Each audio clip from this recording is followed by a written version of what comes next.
আজ আমরা দুর্নীতি নিয়ে কথা বললেই আজ আমরা রাজাকার হয়ে যাই। আজ আমরা দুর্নীতি নিয়ে কথা বললেই আজ আমরা রাজনীতিবিদ হয়ে যাই। ও মুসলমান, কথাগুলো একটু দিলের কান দিয়ে শুনে দেখো। আজ আমাদের প্রতিটা সেক্টরে মুসলমানের সন্তান আছে না নাই? আজ আমাদের প্রতিটা সেক্টরে মুসলমানের সন্তান।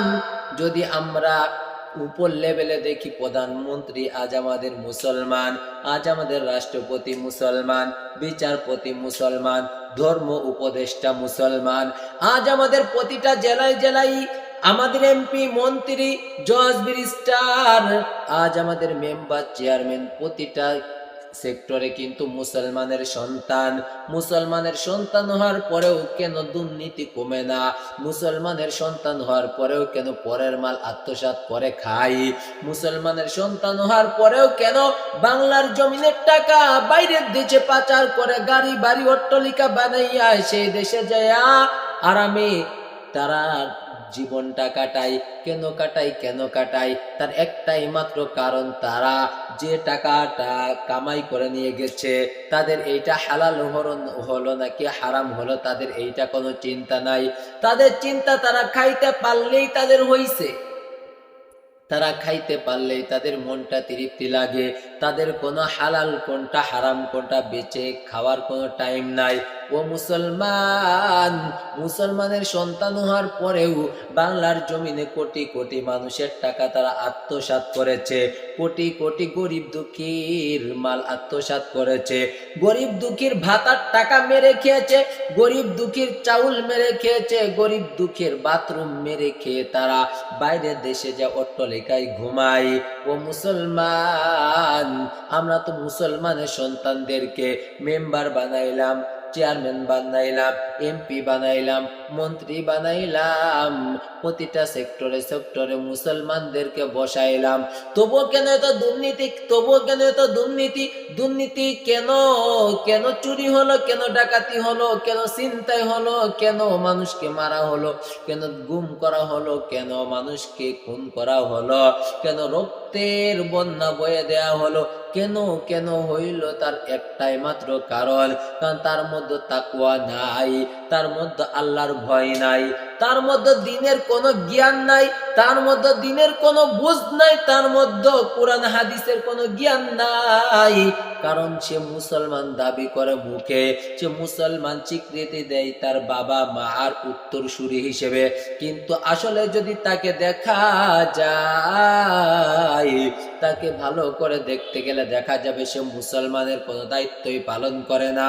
ও মুসলমান, একটা মুসলমান যদি আরেকটা মুসলমানকে ধোঁকা দেয়, আমার পয়গম্বর বলেছে আল গিনানু আল গিনান্নাস, যে ব্যক্তি একজন আরেকজনকে ধোঁকা দেয় সে কখনো আমার উম্মত হতে পারে না।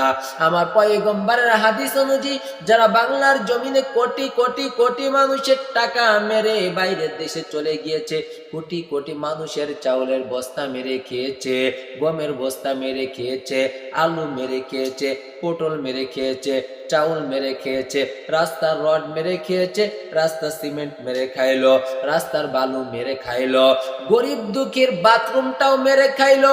ও মুসলমান, তারা কি মানুষকে ধোঁকা দিছে নাকি তারা মানুষকে সাহায্য করেছে? তারা মানুষকে ধোঁকা দিয়েছে, মানুষকে শুধু উন্নয়ন উন্নয়ন নামে বন্যা বয়ে দিয়ে গিয়েছে।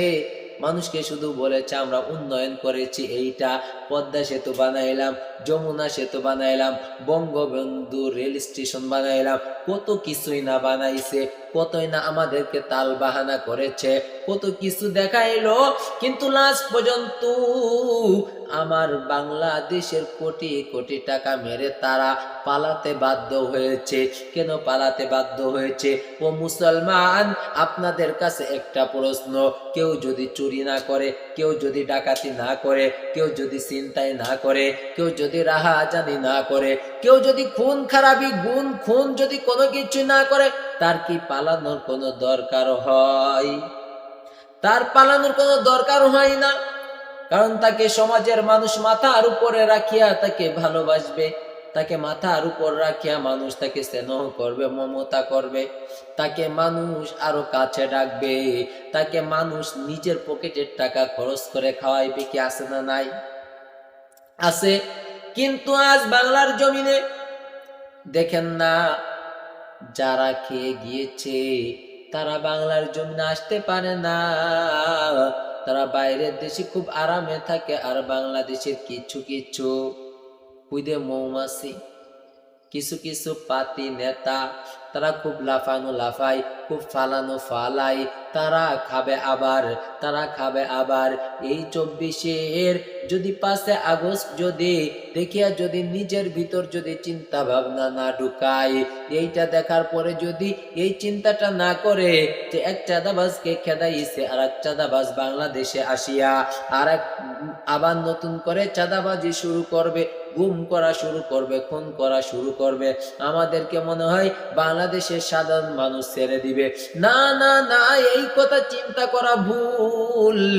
এই কথা চিন্তা করলে সে ভুলের সাগরে আছে, সে ভুলের দুনিয়ার মধ্যে আছে। সে এই চিন্তাটা করুক, বাংলাদেশের লক্ষ লক্ষ ছাত্র জনতা যেরকম 5 আগস্টে মাঠে নেমেছিল, স্বৈরাচার তাড়িয়েছে, আবার যদি বাংলার জমিনে যদি কোনো নতুন স্বৈরাচার হয়, তাকে তাড়ানোর জন্য বাইরের দেশ থেকে লোক লাগবে না। আমার বাংলাদেশের ছাত্র জনতাই তাদেরকে তাড়াতে বাধ্য হবে ইনশাআল্লাহ।